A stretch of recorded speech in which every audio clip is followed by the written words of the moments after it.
नमस्कार, आप देख रहे हैं इंडिया बोल रहा है। मैं हूं आपके साथ विवेक शांडिल्य। ईरान से युद्ध की वजह से सुपर पावर अमेरिका के हथियार गोदाम खाली हो गए हैं। नौबत यह आ चुकी है कि वो देश में हथियारों की डिमांड पूरी करने के लिए एक ऐसे मुल्क के सामने हाथ जोड़कर खड़े हैं जहां अमेरिका हथियार सप्लाई किया करता था। ये कोई और देश नहीं है, बल्कि इसका नाम है यूक्रेन। आखिर ट्रंप को क्या पता था कि कल को उसी देश की शरण में जाना पड़ेगा जिसे वो अब तक हथियार देते आए हैं। एक समय था जब अमेरिका यूक्रेन को अरबों डॉलर के हथियार, मिसाइल, टैंक भेजकर रूस के खिलाफ लड़ाई में मदद कर रहा था। लेकिन अब हालात पलट गए हैं। दुनिया का सबसे ताकतवर देश अमेरिका ईरान से जंग के लिए यूक्रेन से हथियार मांग रहा है। मिडिल ईस्ट में ईरान ने अमेरिकी हथियारों को ऐसे कबाड़ बनाया कि अब अमेरिका की हथियारों का गोदाम खाली हो चुका है। और वो चूहे और बिल्ली की कहानी तो आपने सुनी होगी, जिसमें चूहा बिल्ली से अपनी जान की भीख मांगते हुए कहता है कि वो उसके काम आ सकता है। उस वक्त तो बिल्ली हंसती है, लेकिन बाद में चूहा वाकई उसकी जान बचाता है। कहानी अमेरिका के हालात पर बिल्कुल फिट बैठती है, क्योंकि अमेरिका जिस यूक्रेन को अभी तक बचा रहा था, उसी यूक्रेन के भरोसे अब अमेरिका ईरान की लड़ाई लड़ना चाहता है। एक समय था जब अमेरिका यूक्रेन को अरबों डॉलर के हथियार, मिसाइल, टैंक भेजकर रूस के खिलाफ लड़ाई में सपोर्ट कर रहा था। लेकिन अब हालात बदल चुके हैं। दुनिया का सबसे ताकतवर मुल्क अमेरिका यूक्रेन से हथियार मांग रहा है। क्या है पूरी खबर, सबसे पहले यह जान लीजिए। ईरान से युद्ध के बाद सुपर पावर अमेरिका में समीकरण चेंज हो गया है। ईरान से लड़ाई के बाद अमेरिका के हथियार गोदाम खाली हो गए। ईरान ने अपने सस्ते ड्रोन से अमेरिकी महंगे हथियारों को मात दे दिया और अब यूक्रेन की बैटल टेस्टेड ड्रोन तकनीक मांग रहा है अमेरिका। पेंटागन की मांग पर अमेरिकी कंपनी बनाएगी बैटल टेस्टेड ड्रोन। यूक्रेन के मागुरा ड्रोन बोट्स बनाएगी अमेरिकी कंपनी। यूएस ने ईरान युद्ध में 3200 करोड़ से भी ज्यादा के हथियार अभी तक फूंक दिए हैं। लेकिन कहते हैं पछताए क्या होता है जब चिड़िया चुग गई खेत। करीब 5 महीने से जारी तनाव में अमेरिका का हथियार गोदाम खाली है, लेकिन फिर भी ईरान अभी लड़ रहा है। ईरान की सबसे बड़ी काबिलियत यह रही कि वो अपने सस्ते ड्रोन से अमेरिका को बहुत महंगा चपत लगा चुका है। तो क्या लाचारी में अमेरिका जंग लड़ रहा है, लाखों करोड़ों अरबों डॉलर के नुकसान के बावजूद? और क्या अमेरिका ईरान के साथ लड़ाई में बुरी तरीके से फंस चुका है? बातचीत करने के लिए मेहमानों का बड़ा पैनल हमारे साथ जुड़ रहा है। लेफ्टिनेंट जनरल संजय कुलकर्णी हमारे साथ जुड़ रहे हैं, रक्षा विषय बहुत स्वागत है आपका। विंग कमांडर आलोक साय हमारे साथ जुड़ रहे हैं, बहुत स्वागत है आपका। हमारे साथ डॉक्टर धीरज कौल जुड़ रहे हैं, जियोपॉलिटिकल एक्सपर्ट यूएस से लाइव, बहुत स्वागत है आपका। इमरान खोकर हमारे साथ जुड़ रहे हैं, ईरानी मामलों के जानकार, बहुत स्वागत है आपका। सबसे पहला सवाल मैं धीरज कौल आपसे जानना चाहूंगा, अगर यूक्रेन से अब ड्रोन टेक्नोलॉजी लेने की कोशिश करनी पड़ रही है अमेरिका को, अपने हथियारों का क्या हुआ? क्या हुआ एरो डिफेंस सिस्टम का, क्या हुआ पैट्रियट मिसाइल का, क्या हुआ टॉमहॉक का? कहां गए सारे हथियार? नमस्कार, thank you for having me on the show. और बहुत इंपॉर्टेंट क्वेश्चन आपने पूछा है। इस वॉर के अंदर turning point I think unequal cost of war. अभी जो रीसेंट नंबर्स पीट हेक्सटन ने दिए हैं 37.8 बिलियन डॉलर की कॉस्ट, और हम लोग तकरीबन 87.8 बिलियन डॉलर और मांग रहे हैं। लेकिन at the end of the day जो आपने पॉइंट आउट रेज किया, इस टाइम मुझे लगता है वो दिस इज वर्ल्ड 2.0, और इसके अंदर हमें क्लियरली यूक्रेन एक एग्जाम्पल दिखा रहा है कि एक मच स्ट्रॉन्गर एनिमी, जिसके पास दुनिया की प्रॉब्ली सेकंड या थर्ड लार्जेस्ट स्ट्रॉन्गेस्ट आर्मी आप अगर आप समझे, उसको कैसे रोका गया with intelligence, with technology, with drone और स्वॉर्म ड्रोन्स। तो यूक्रेन ने कहीं ना कहीं ड्रोन टेक्नोलॉजी में डेफिनेटली महारत हासिल की है। और हम जो शाहीन ड्रोन को जो $20,000 का पड़ता है, उसको नीचे लाने के लिए तकरीबन 1 मिलियन का एक एक मिसाइल छोड़ रहे थे, 1 से 1.5 मिलियन का, तो 3 मिलियन से 2 मिलियन की कॉस्ट आती थी 20,000 के ड्रोन को नीचे लाने के लिए।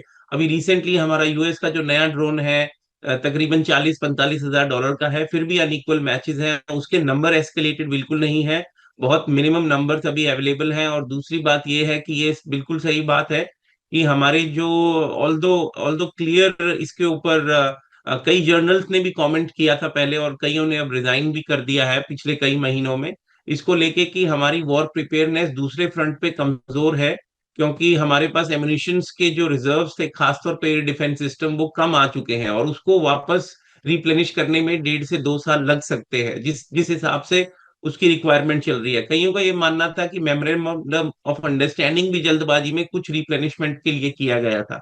लेकिन हैविंग सेड दैट, ये बिल्कुल सही बात है, यूक्रेन की तरफ US is looking to get some support of how to ideally hit back Iran with cheaper grade weaponry, with drone technology. और यूक्रेन ने महारत हासिल कर रखी है, डेफिनेटली ईरान ने भी कर रखी है, लेकिन यूक्रेन अभी लेटेस्टली बहुत कई साल से इसके ऊपर काम भी कर रहा है और मास प्रोडक्शन भी कर रहा है। ऑल्दो कुछ कंपोनेंट्स नेटो कंट्रीज से भी आते हैं उसके, जिसके अंदर सेमीकंडक्टर चिप्स भी हैं।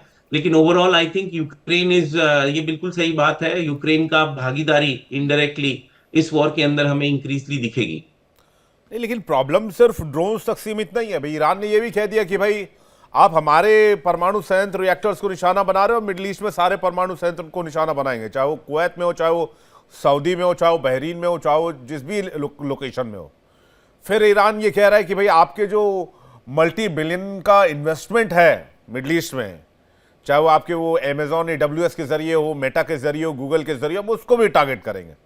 मैं इकोनॉमिकली भी टारगेट करेंगे, आपके परमाणु रिएक्टर्स को भी टारगेट करेंगे, हम सब टारगेट करेंगे, क्योंकि आपने हमारा कुछ नहीं छोड़ा है। तो ये तो फिर मिडिल ईस्ट ही बर्बाद हो जाएगा पूरा, फिर तो मतलब ही नहीं फिर इस लड़ाई के, इस वॉर का, जो जिस एजेंडे के साथ इसको शुरू किया गया था। संजय कुलकर्णी सर।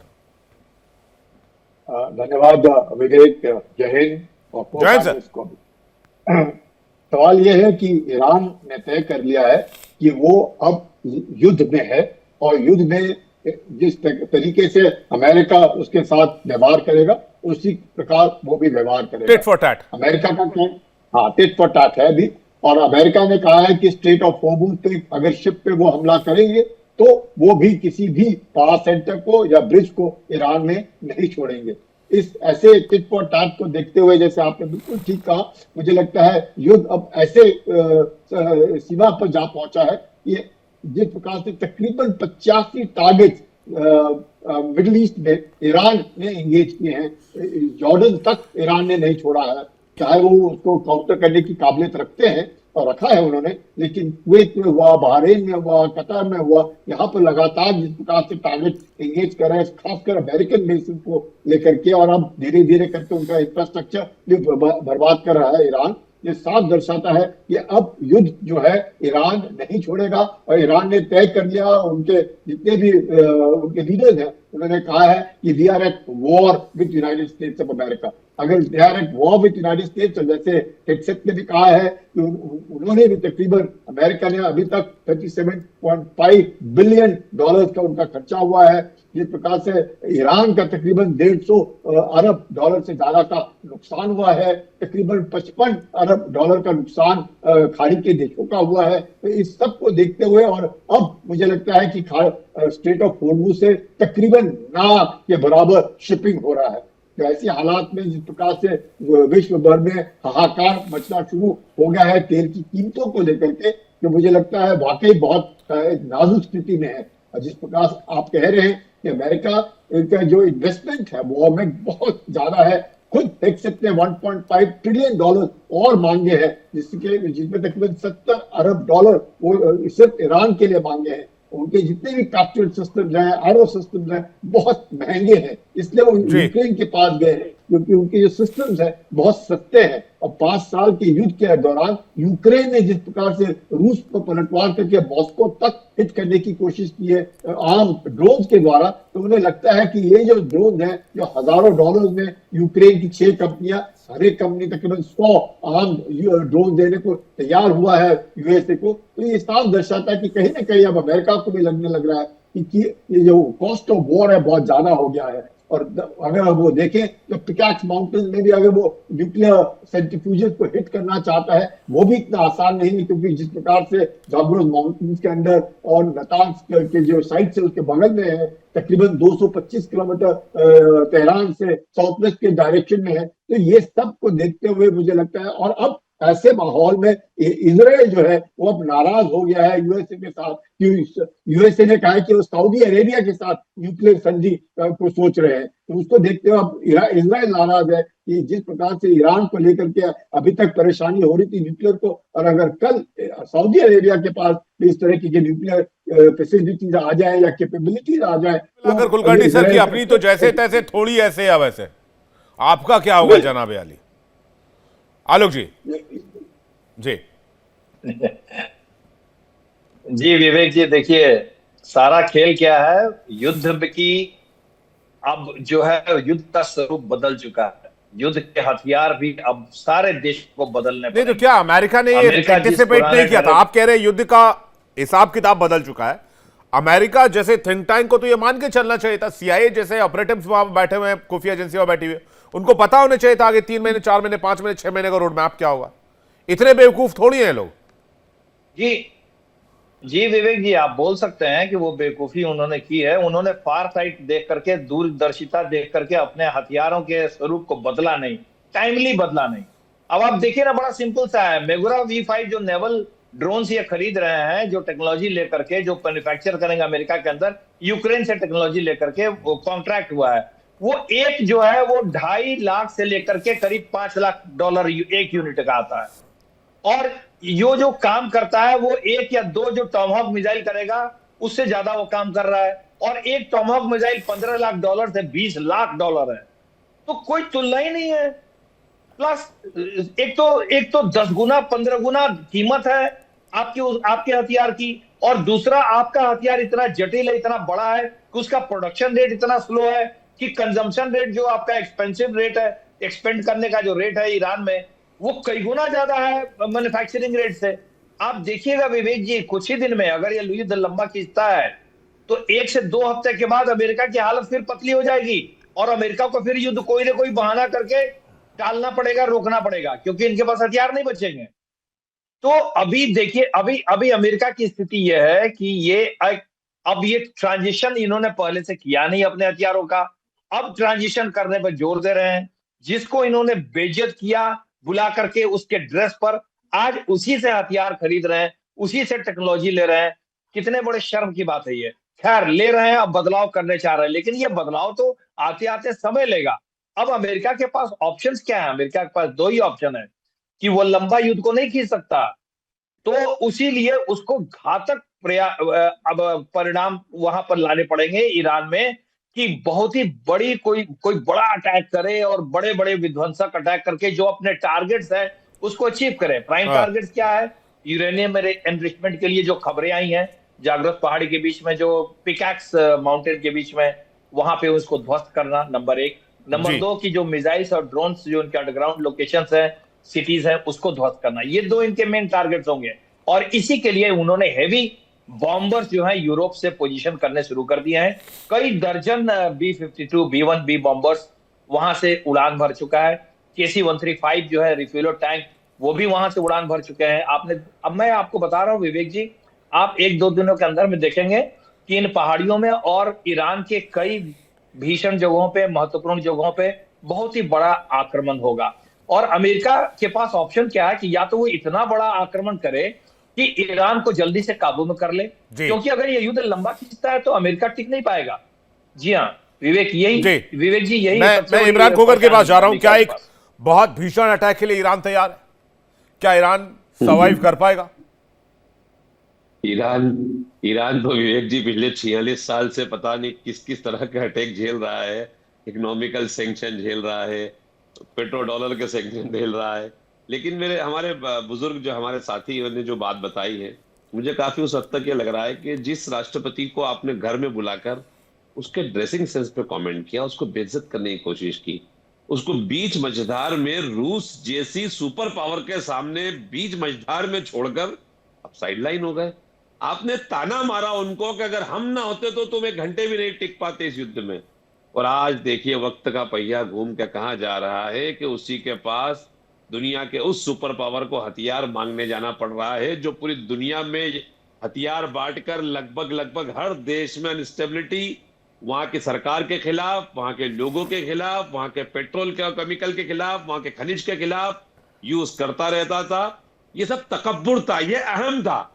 जैसे रावण को अहम था, इस्लाम में कहा जाता तकब्बुर किसी का नहीं रहा इस दुनिया में।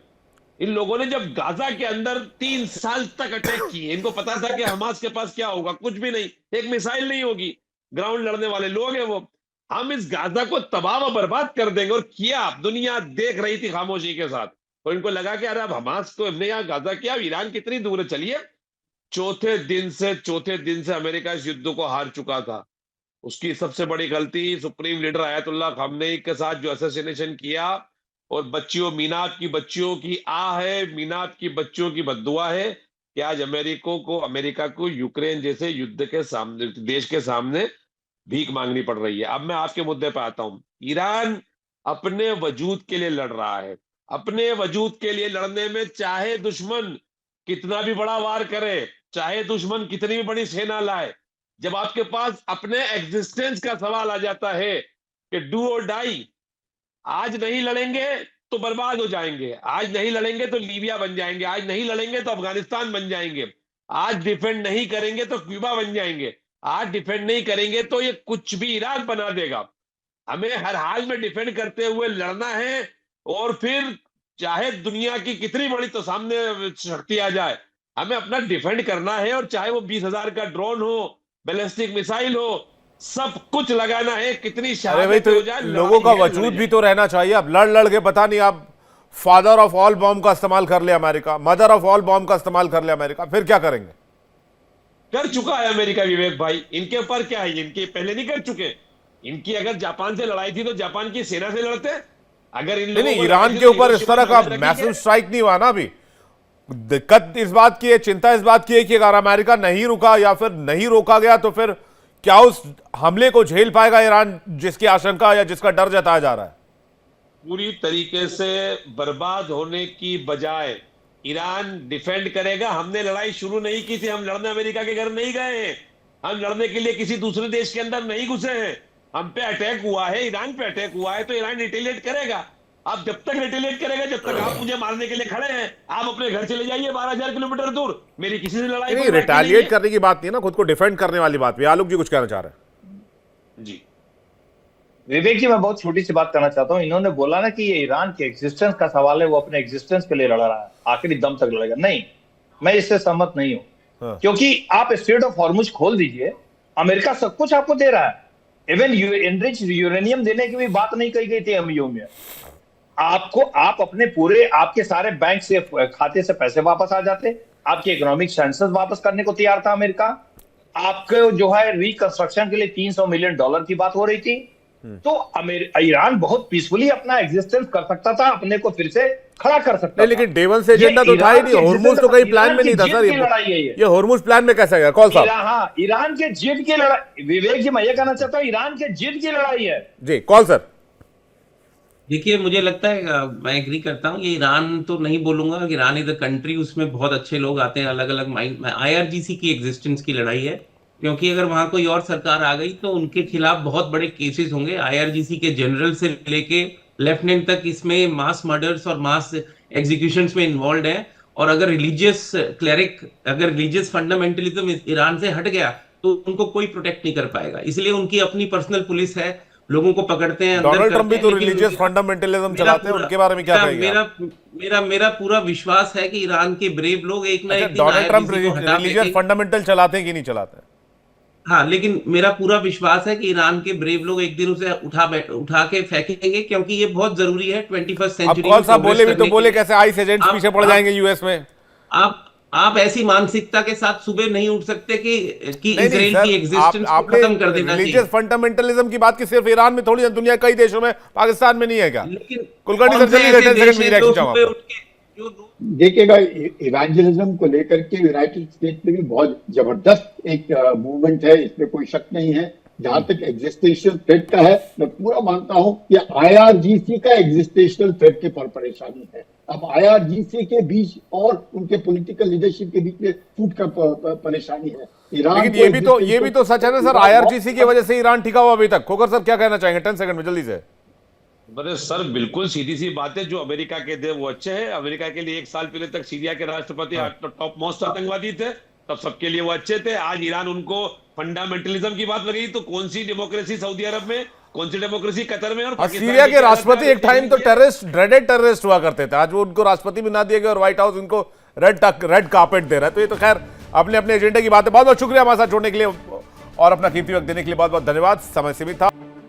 सबसे बड़ी खबर इस वक्त की आ रही है मिडिल ईस्ट से, जहां कतर से अमेरिकी बेस के सिमटने का बड़ा अपडेट सामने आया है। जानकारी मिल रही है कि कतर में अपने सैन्य संसाधनों और सैन्य बेस को अमेरिका शिफ्ट कर सकता है, हटा सकता है, और यह बहुत बड़ी जीत है ईरान के पॉइंट ऑफ व्यू से। ईरान के धुआंधार और चौतरफा हमलों ने खाड़ी में अमेरिकी वजूद को तबाह कर दिया है। इराक से सैन्य मौजूदगी पूरी तरह खत्म करने की समय सीमा तय होने के बाद अब कतर से भी अमेरिकी सेना अपने विमानों और सैनिकों को सुरक्षित जगह पर शिफ्ट करने की तैयारी कर रहा है। तो क्या कतर के सैन्य बेस पर अमेरिका ताला जड़ देगा? दरअसल ईरान के लगातार होते हमलों ने मिडिल ईस्ट के अमेरिकी सैन्य बेसिस को कब्रिस्तान बनाना शुरू कर दिया। ईरान की ताबड़तोड़ सैन्य कार्रवाई की वजह से ट्रंप की अकड़ चूर-चूर हो गई है। ईरान के आक्रामक तेवर के आगे अमेरिकी सेना को घुटने टेकने पड़ रहे हैं और खाड़ी में मौजूद अमेरिकी सैन्य बेस, जो कल तक अमेरिकी ताकत हुआ करते थे, आज की तारीख में अमेरिका की सबसे बड़ी मजबूरी बनते जा रहे हैं, क्योंकि अमेरिका चाह के भी इन सैन्य बेसों की पूरी रक्षा नहीं कर पा रहा है। और इस युद्ध में ईरान का सिर्फ एक लक्ष्य है, खाड़ी से अमेरिकी वजूद का नामो निशान मिटा देना। तो क्या ईरान को पहली कामयाबी मिल चुकी है? आज इसी मुद्दे पर डिटेल्ड खबर आपके लिए, और उस पर करेंगे रक्षा विशेषज्ञों के साथ चर्चा। दशकों तक खाड़ी देशों पर एक तरफा दबदबा रखने वाला अमेरिका और खाड़ी के तेल पर एक छत राज करने वाला अमेरिका अब खाड़ी में सिमटता जा रहा है। खाड़ी से वापसी की काउंटडाउन शुरू हो चुकी है। ईरान के ताबड़तोड़ मिसाइल और ड्रोन हमलों ने मिडिल ईस्ट में मौजूद अमेरिकी सैन्य ठिकानों की सुरक्षा को ध्वस्त कर दिया है और ईरान ने सिर्फ एक लक्ष्य निर्धारित किया है, मिडिल ईस्ट से अमेरिका का सफाया। जो बड़ी जानकारी मिल रही है मिडिल ईस्ट से, खाड़ी से, वो आप सुनेंगे तो आपको भी यकीन नहीं होगा। अभी अमेरिका ने इराक से सैन्य वापसी की खबर आपको दी थी, सुनाई थी, लेकिन अब मिडिल ईस्ट के एक बहुत इंपॉर्टेंट देश कतर से अमेरिकी सेना अपने सैन्य बेस को शिफ्ट करने की प्लानिंग कर रही है। जाहिर है ईरान के हमले के बाद मिडिल ईस्ट के सैन्य बेस खतरे में है और अमेरिका की जो ताकत हुआ करते थे वो अब मजबूरी बनते जा रहे हैं। तो क्या खाड़ी से धीरे धीरे अमेरिका खत्म हो जाएगा? ईरान के धुआंधार हमले के बाद अमेरिका ने बहुत इंपॉर्टेंट कदम उठाए हैं। ईरान के आसपास से अमेरिकी फोर्स को हटाना शुरू कर दिया है। मिडिल ईस्ट देशों से भी हटाए जा रहे हैं लड़ाकू विमान। इराक के बाद अब कतर बेस को भी खाली कर रहा है अमेरिका। KC-135 स्ट्रेटो टैंकर विमान को कतर से निकाला जा रहा है। कतर से निकालकर इजराइल के ओवडा एयरबेस भेजा जा रहा है। मिडिल ईस्ट में ईरान के हमले से अमेरिका अब तक काफी नुकसान झेल चुका है। जमीनी हकीकत देखें तो कतर में मौजूद अल उदेईद एयरबेस, जो मिडिल ईस्ट में अमेरिका का सबसे बड़ा और सबसे मजबूत सैन्य गढ़ माना जाता था, वहां से अमेरिकी सैनिकों का निकालना यह अमेरिका के लिए बहुत बड़ा सेटबैक है और डिफीट भी। रक्षा जानकार से मैदान छोड़कर भागने या भारी नुकसान से बचने की अमेरिकी मजबूरी के तौर पर देख रहे हैं। अमेरिका क्या करे? लाचारी के अलावा कोई उपाय नहीं। मिडिल ईस्ट में जो सैन्य बेस अमेरिका की ताकत हुआ करते थे, उन्हीं सैन्य बेस पर ईरान ने लगातार हमले किए और सैन्य बेस मजबूरी बनते जा रहे हैं। आज कतर छोड़ रहे हैं, कल बहरीन छोड़ना होगा, परसों UAE छोड़ना होगा, सऊदी छोड़ना होगा। इराक से भी अमेरिकी सैनिकों की पूर्ण वापसी की घोषणा हो चुकी है। अमेरिका अपने वजूद की लड़ाई शुरू कर रहा है। ईरान के लगातार बढ़ते दबाव और चीक मिसाइलों के डर ने सुपर पावर कहे जाने वाले देश की तमाम सैन्य रणनीतियों को ध्वस्त कर दिया है, खत्म। हालांकि ट्रंप इसे दबाने की कोशिश कर रहे हैं, लेकिन क्षेत्र में जारी हाई अलर्ट गवाही दे रही है कि ईरान इस समय अमेरिकी सेना पर भारी पड़ रहा है। हाल ही में ट्रंप का ईरान के आर्थिक रूप से बेहद महत्वपूर्ण खार्ग आइलैंड को लेकर दिए गए बयानों ने इस युद्ध में आग में घी का काम किया। राष्ट्रपति ट्रंप ने जब खार्ग आइलैंड पर अमेरिकी नियंत्रण और सैन्य कार्रवाई की खुली धमकी दी तो ईरान की तरफ से बेहद तीखी प्रतिक्रिया सामने आई। ईरान ने ट्रंप को क्या जवाब दिया वो सुन लीजिए। खार्ग आइलैंड पर ईरान ने अमेरिका को धमकी दी है। ईरान ने कहा है खार्ग में अमेरिकी सैनिकों का इंतजार कर रहे हैं। खार्ग पर कब्जे की कोशिश हुई तो एक भी अमेरिकी सैनिक जिंदा वापस नहीं लौट पाएगा। यह बयान है, ऑफिशियल बयान है ईरान का। इस पूरे घटनाक्रम ने मिडिल ईस्ट के जो शक्ति समीकरण है उनको बदल दिया है। डिफेंस एक्सपर्ट से मानते हैं कि अगर संघर्ष इसी रफ्तार से बढ़ता रहा तो मिडिल ईस्ट से अमेरिकी साम्राज्य का सफाया हो जाएगा। ईरान के कड़े तेवर ने साबित कर दिया है कि अब युद्ध की शर्तें वॉशिंगटन तय नहीं करेगा, चीजें पेंटागन से नहीं चलेंगी, डील्स व्हाइट हाउस में साइन नहीं होंगी। वो दौर खत्म हो चुका है। तो क्या वाकई मिडिल ईस्ट से अमेरिका का बोरिया बिस्तर गोल हो रहा है? बातचीत करने के लिए मेहमानों का बड़ा पैनल हमारे साथ जुड़ रहा है। मेजर जनरल माथुर हमारे साथ जुड़ रहे हैं, बहुत स्वागत है आपका। कर्नल सुशील पठानिया हमारे साथ जुड़ रहे हैं, बहुत स्वागत है आपका। मुमताज आलम रिजवी हमारे साथ जुड़ रहे हैं, ईरान मामलों के जानकार, बहुत स्वागत है आपका। भरत बरई हमारे साथ जुड़ रहे हैं, जियोपॉलिटिकल एक्सपर्ट हैं, यूएस से लाइव हैं, आपका बहुत स्वागत है। पहला सवाल मेजर जनरल अनुज माथुर आपसे है मेरा। अगर कतर से अमेरिकी सैन्य बेस को शिफ्ट करने की प्लानिंग चल रही है तो यह ईरान के लिए तो एक बहुत बड़ी जीत के तौर पर देखा जाएगा। विवेक, जय हिंद। जय हिंद सर। सभी पैनलिस्ट को भी मेरा जय हिंद। देखिए, मैं आपको एक दो बातें बताता हूं कि आर्मी में, आर्म्ड फोर्सेस में जो चीजें होती हैं, एक चीज होती है अपने आप को रीएडजस्ट और रीडिप्लॉय करना, ये संभावना है। एक बात मैं विवेक आपके प्रश्न का उत्तर देने से पहले बताना चाहता हूं, अमेरिका अगर पश्चिम एशिया से पूरी तरह से गया तो अमेरिका की इकोनॉमिक कैटास्ट्रॉफी हो जाएगी, अमेरिका खत्म हो जाएगा। तो ये बात आप मान के रख लो कि किसी कीमत पर, मैं रिपीट कर रहा हूं इस बात को, किसी कीमत पर अमेरिका पश्चिम एशिया छोड़ के जाने वाला नहीं है, पहली बात। दूसरी बात, अगर मान लीजिए अमेरिका पश्चिम एशिया छोड़ता है तो पश्चिम एशियाई देशों का क्या होगा?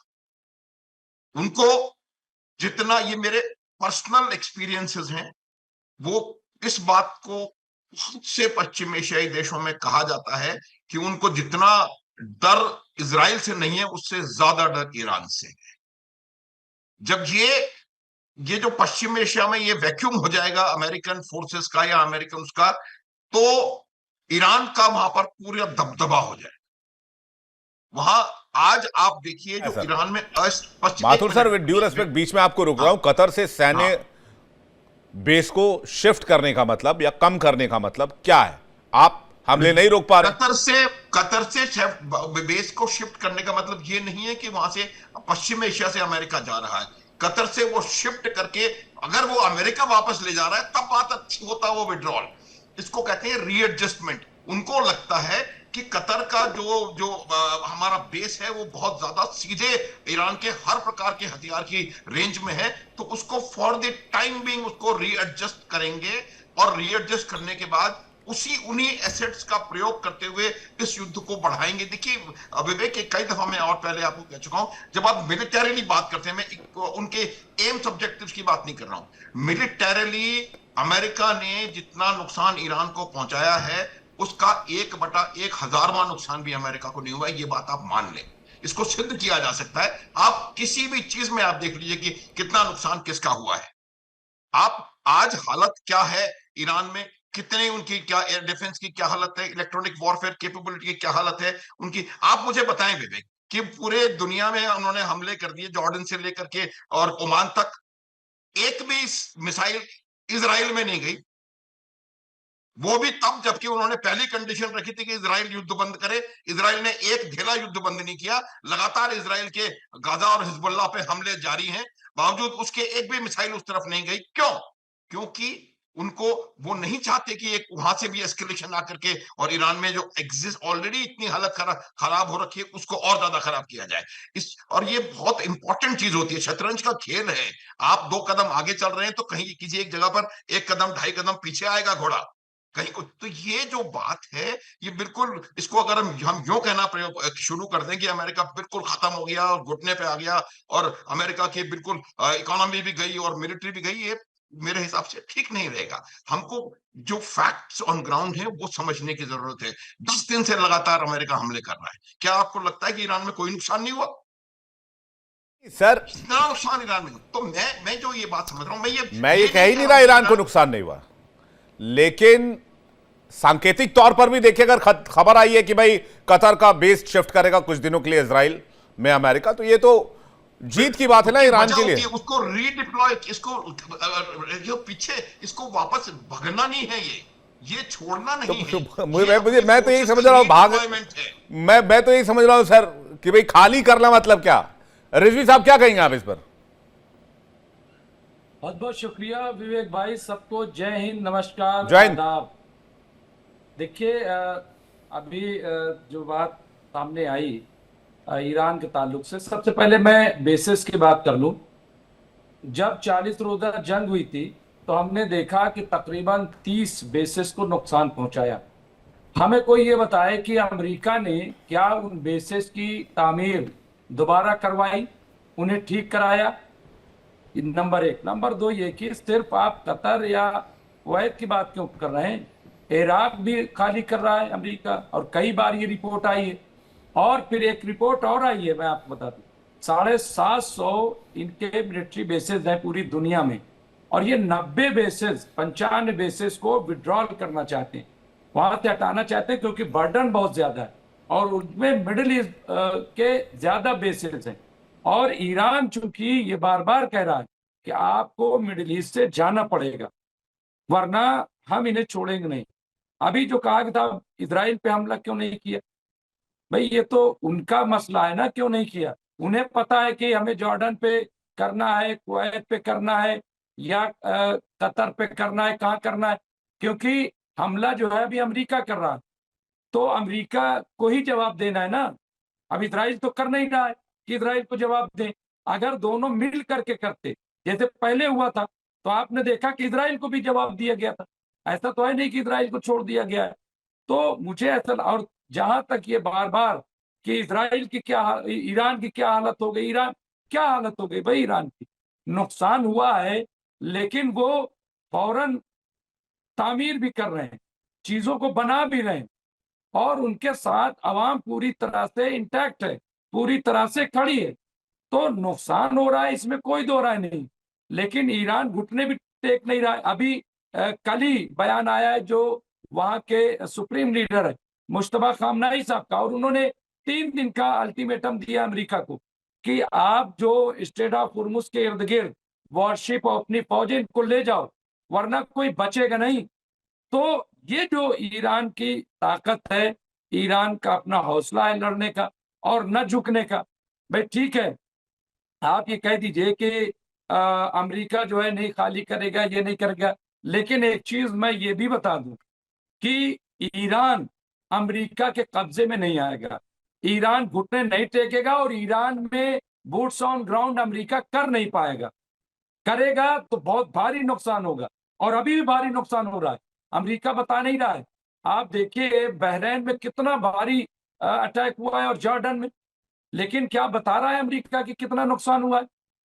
और बार बार ये रिपोर्ट आ रही है कि खुद अमेरिका के पास भी हथियारों की कमी है। मुझे जर्मन के चांसलर का वो बयान याद है कि अब अमेरिका के पास उस तरह के बड़े हथियार नहीं बचे हैं, वो भी खर्च हो रहे हैं। फिर अमेरिका ये तो नहीं चाहेगा कि मैं खाली हो जाऊं, क्योंकि अमेरिका के माशाल्लाह दुश्मनों की कमी तो है नहीं।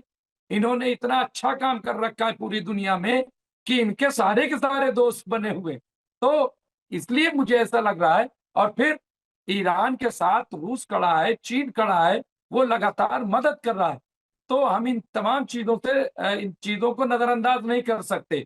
ईरान पहले के मुकाबले और स्ट्रांग हो रहा है। ईरान को आप कमजोर मत समझिए, जी। और स्टेट ऑफ हुर्मुज उसकी अमेरिका सबसे बड़ी चीजें ताकत छिपा रहा निकल के आई। है। जी ठीक है, अमेरिका चीजें छिपा रहा है। पठानिया सर।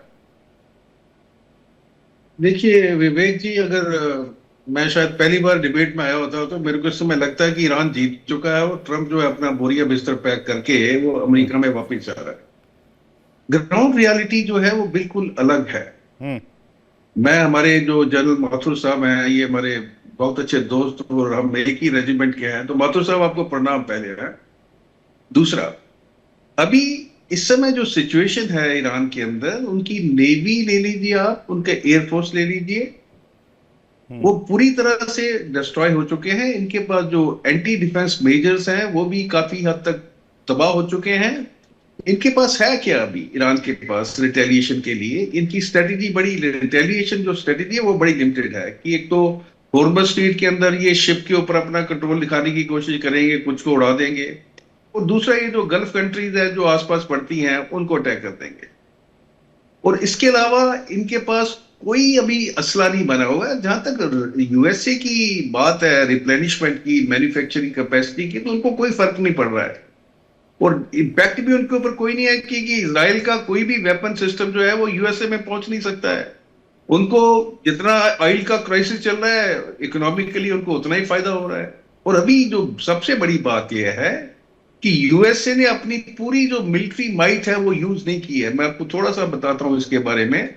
अगर वो खार्ग आइलैंड उनको ऑक्युपाई करने की क्या जरूरत है? उनके पास एयर पावर है, एयर सुप्रीमेसी है। वो मिसाइल्स और एयर अटैक करके खार्ग आइलैंड को डिस्ट्रॉय कर देंगे, होल्डिंग करने की जरूरत ही नहीं है।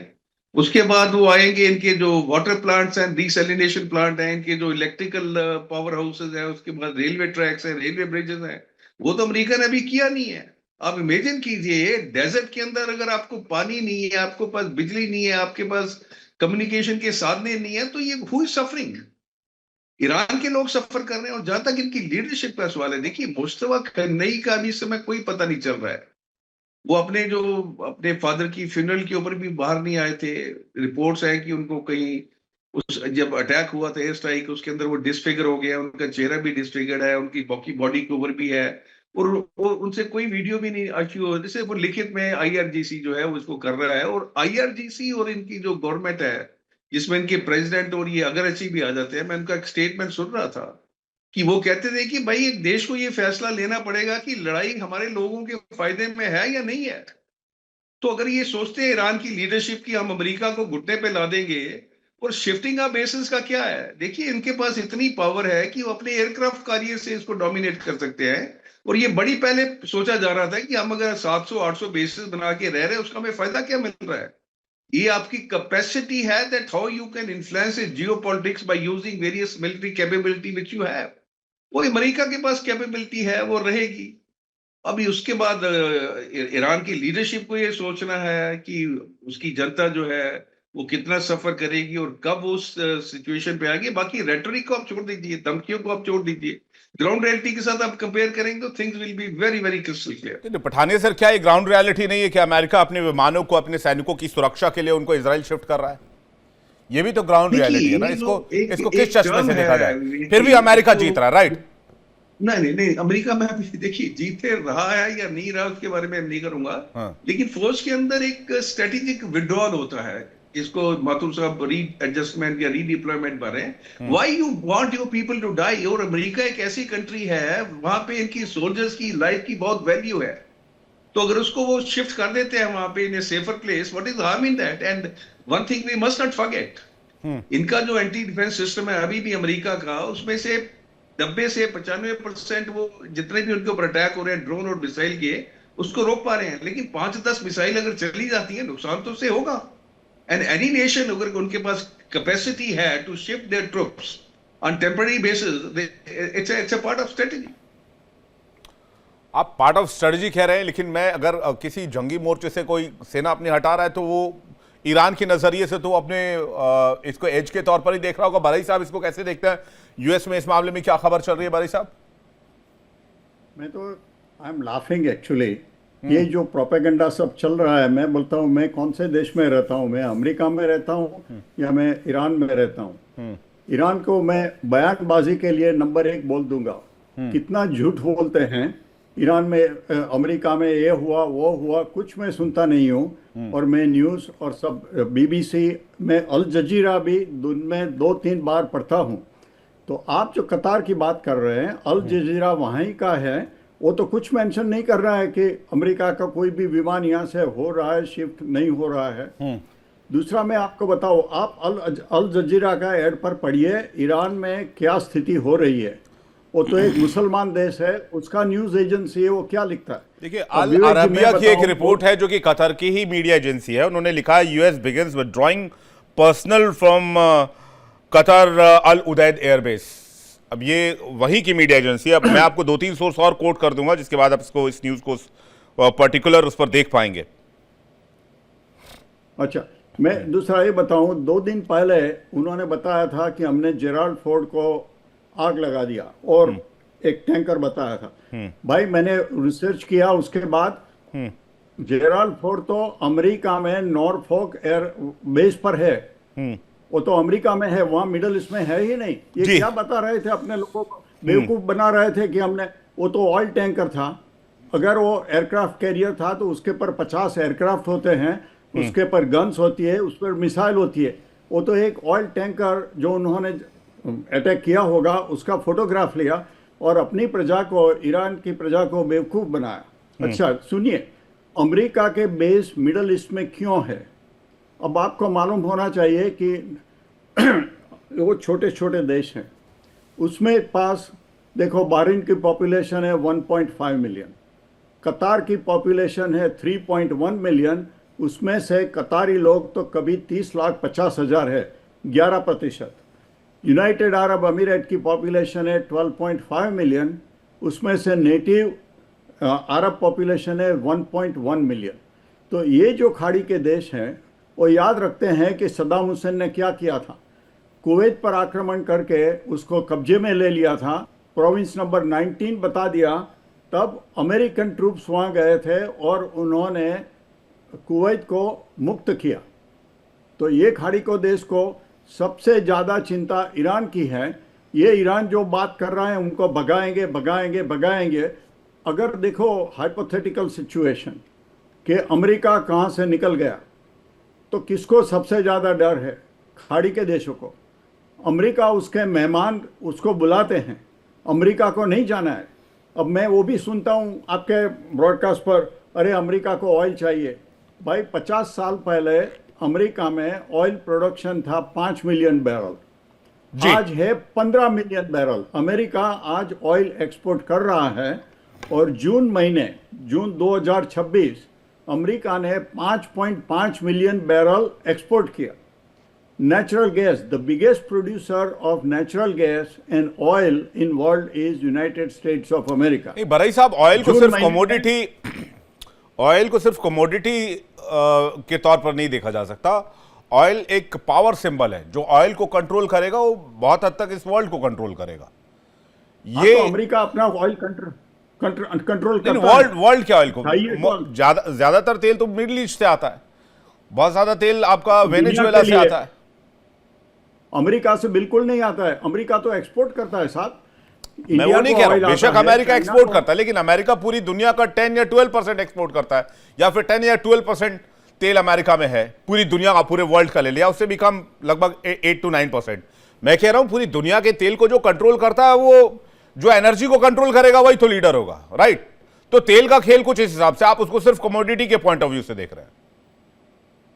नहीं, ऐसा नहीं है। ये तेल यूरोप को चाहिए, चाइना को चाहिए, इंडिया को चाहिए, कोरिया को चाहिए, जापान को चाहिए, सिंगापुर को चाहिए। अमेरिका को तेल नहीं चाहिए। अमेरिका की माँ तो राजी होगी कि हमारे सैनिक वहां जाते हैं, हमारे पैसा इतना खर्च होता है। जी ठीक है, रिजवी साहब बोलता है देखिए, सबसे पहले तो मैं ये कहूंगा कि खुद ये देखें कि डोनाल्ड ट्रंप किस तरह से झूठ बोलते हैं और किस तरह की बयानबाजी आती है, उसके बाद ईरान के बारे में कीजिएगा। दूसरा ये आप कह रहे हैं कि भाई अमेरिका की जरूरत नहीं है, फिर अभी जब स्ट्रेट ऑफ हुर्मुज बंद हुआ तो अमेरिका में तेल की कीमत क्यों बढ़ गई? क्यों वहां पे वावैला मचा हुआ था? और क्यों बार बार ये जो है बार बार स्ट्रेट ऑफ हॉर्मुज खुलवाया जाता है, बार बार स्ट्रेट ऑफ हॉर्मुज बातचीत शुरू की, ये क्या है? और वेनेजुला पे कब्जा करना, मैं जानता हूं कि अमेरिका को तेल की जरूरत हो या ना हो, लेकिन वो तेल की तजारत चाहता है और तेल पे कब्जा चाहता है। वो चाहता है कि जो हम चाहें, जहां हम चाहें वहां वैसा हो। अभी आप बताइए स्ट्रेट ऑफ हॉर्मुज में भी कागजा 20% हम जो है वो टैक्स लेंगे। क्यों लेंगे 20% टैक्स? क्या इनका हक है यहाँ पे टैक्स लगाने का? और आप कह रहे थे ये तमाम मिलिट्री बेसेस, भाई 750 मिलिट्री बेसेस अमेरिका के क्यों है पूरी दुनिया में? क्यों ये हर जगह ठेकेदारी लिए हुए हैं? तानाशाही चल रही दुनिया में। हाँ, ये डेमोक्रेसी की बात करते हैं और हर जगह कहीं सरकार गिराए दे रहे हैं, कहीं टैरिफ से धमका रहे हैं, कहीं किसी से कह रहे हैं कि यहाँ से तेल खरीदो, यहाँ से ना खरीदो। भाई ये क्या है? हाँ, ये क्या कोई कानून मानने वाली बात है? लॉ एंड ऑर्डर पे चलने वाली बात है या तानाशाही है? 750 बेसिस का क्या करेगा अमेरिका? इंपॉर्टेंट सवाल है चाहिए। जी। ठीक है, बराई साहब कुछ कहना चाह रहे हैं, उसका माथुर सर आपके पास आ रहा हूं। देखो, सबसे ज्यादा प्रेशर स्ट्रेट ऑफ हॉर्मुज खोलने के लिए खाड़ी के देशों से आता है, क्योंकि खाड़ी के देश 6 देश अपने ऑयल और गैस एक्सपोर्ट पर उनकी जिंदगी चलती है। अगर उनका ऑयल एक्सपोर्ट नहीं हुआ एक या दूसरी तरह से, वो तो सर खुला हुआ था पहले से, नहीं मिलेगा। लेकिन बराई साहब वो तो 28 तारीख के पहले खुला हुआ था, वो कौन सा बंद था? तो बंद करवाने की जिम्मेदारी भी तो यूएस को गई ना। नहीं नहीं, उसका कॉन्सिक्वेंस हुआ, क्योंकि जो उन्होंने एक्शन लिया, खाड़ी के देश बोल रहे थे कि ईरान का मामला खत्म करो, उसके पास एटॉमिक वेपन नहीं होना चाहिए, और उससे सबसे ज्यादा प्रेशर आया था यूनाइटेड अरब एमिरेट और सऊदी अरेबिया से। वो सऊदी अरेबिया के मोहम्मद बिन सलमान वाशिंगटन आए थे, उन्होंने बताया था ट्रंप को कि भाई ईरान के पर कुछ करो, नहीं तो 2 महीने में एटॉमिक वेपन लाएगा। तो वो प्रेशर खाड़ी के देशों से आया था। ठीक है, माथुर सर। विवेक देखिए, मेरा थोड़ा सा व्यू डिफरेंट है। ये मैं मुमताज जी एक सेकंड दीजिएगा, मैं माथुर सर को सुन लूं एक बार। हाँ, मैं यही बता रहा हूँ। देखिए, कई जो होते हैं, अभी थोड़ी देर पहले जब मैंने कहा कि इजराइल पे हमला क्यों नहीं हुआ, तो उन्होंने कहा कि नहीं, इजराइल ने तो हमला नहीं किया। तो हमला तो आपके ऊपर कुवैत ने भी नहीं किया, हमला तो आपके ऊपर इराक ने भी नहीं किया, हमला तो यूएई ने भी नहीं किया, ओमान ने भी नहीं किया, बहरीन ने भी नहीं किया। उन पर हमले क्यों हो रहे हैं? क्योंकि वहां पर अमेरिकी बेसिस है। तो क्या इजराइल में अमेरिकी नहीं है? जितना अमेरिका इजराइल में है उतना तो कहीं भी नहीं है दुनिया में। तो ये आर्गुमेंट जो है विवेक ठीक नहीं है। मेरा ये मानना है कि घबराहट वहां ज्यादा है। एक चीज बिल्कुल क्लियर होती है कि अमेरिका का एक भी युद्धपोत एक भी इंच पीछे नहीं सरका है। आप ये देखिए, अमेरिका को किसी ग्राउंड बेस की जरूरत नहीं है। उनके पास जो एयरक्राफ्ट कैरियर्स हैं वो बहुत ज्यादा शक्तिशाली एज इट इज हैं, और जितने भी युद्धपोत अमेरिका के गल्फ और उसके आसपास, लेकिन Mathur sir 2-2 aircraft carrier, sir मैं आप ही के क्वेश्चन को और स्ट्रॉन्ग कर रहा हूं। 2-2 एयरक्राफ्ट कैरियर, कई सारे destroyers, 19 temporary permanent base gulf countries में, जीसीसी में। इसके बावजूद कतर का बेस खाली करना पड़ रहा है। जरूरत नहीं है, आप कतर का बेस खाली करना पड़ रहा है। पहली बात तो इसको ऑथेंटिकली अप्रूव होना जरूरी है, लेकिन मैं मान लेता हूं कि बात। मैं जो कह रहा हूं वो ये है कि आप जब कतर पे हमले कर रहे हैं, ईरान की तरफ से कह रहा हूं मैं, तो आप कतर के लोगों पर भी कुछ ना कुछ नुकसान पहुंचा रहे हैं। आपके पास एक टारगेट है, अमेरिका के 3 युद्धपोत खड़े, उन पर करो हमला। वहां तो सिर्फ अमेरिकन हैं, वहां तो नहीं हमला हो रहा है। इजराइल में हमले करो, वहां सिर्फ इजरायली और अमेरिकन हैं जो दुश्मन है, वहां तो नहीं हमला हो रहा है। मैं ये बता रहा हूं वहां इसलिए हमला नहीं हो रहा है कि जितना नुकसान ऑलरेडी ईरान का हो चुका है, उससे ज्यादा मुझे लगता है कि बहुत ज्यादा तकलीफ में। आप देखिए, एयर डिफेंस सिस्टम्स वहां के नॉन एग्जिस्टेंट हैं। आज अगर इजराइल कूदेगा तो वो 50 सॉर्टीज पर डे करके सकता है, 200 बम प्रतिदिन गिरा सकता है, और आप उनके एक जहाज को छू नहीं पाएंगे। पूरे 40 दिन में इजराइल का एक भी जहाज नहीं गिरा है, एक भी जहाज पे खरोंच नहीं आई है, और उन्होंने वही 13-14 हजार सॉर्टीज ईरान में बम्बार्डमेंट किया है। क्या हम बात कर रहे हैं कौन जीत रहा है, कौन फायदे में है, कौन? आप मुझे इसका जवाब दें। एक भी जहाज को एक भी खरोंच लगी है इजराइल के, 14,000 सॉर्टीज लगाई है उन्होंने ईरान में। तो ये जो बात मिलिटरीली होती है विवेक, मिलिटरीली हमको, लेकिन अमेरिका के तो अप्रॉक्स 60 जहाज मार गिराए, including drones, MQ-9 reapers, F-35, F-15। देखो विवेक, मैं यही कह रहा हूं कि जब लड़ाई होती है तो ऐसा नहीं होता है कि एक ही तरफ के लोग, वन साइडेड बॉक्सिंग मैच होता है। सर ईरान को नुकसान हो जाए तो अमेरिका की माइट, और अमेरिका को नहीं, नुकसान हो तो वन साइडेड नुकसान नहीं, डबल साइडेड नुकसान। नहीं, तो ईरान का माइट क्यों नहीं सर? भाई आप विवेक, आप मैं यही तो लॉजिक बता रहा हूं आपको कि वो जो प्योरली अमेरिकन टारगेट्स हैं वहां हमले क्यों नहीं हो रहे?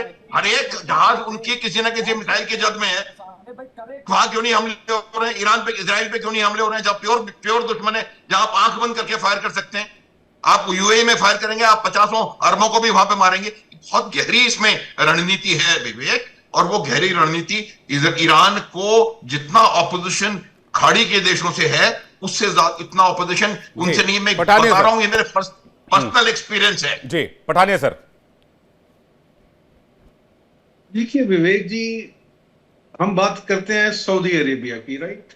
सऊदी अरेबिया में अगर आप देखेंगे ईरान ने कितने अटैक किए हैं अभी तक। बाकी कंट्रीज पे वो लगातार अटैक करता है, जब भी उसके कोई नुकसान होता है, उसकी अमेरिका का स्ट्राइक होती है, वो इनके ऊपर आता है। सऊदी अरेबिया के ऊपर वो अटैक क्यों नहीं कर रहा है?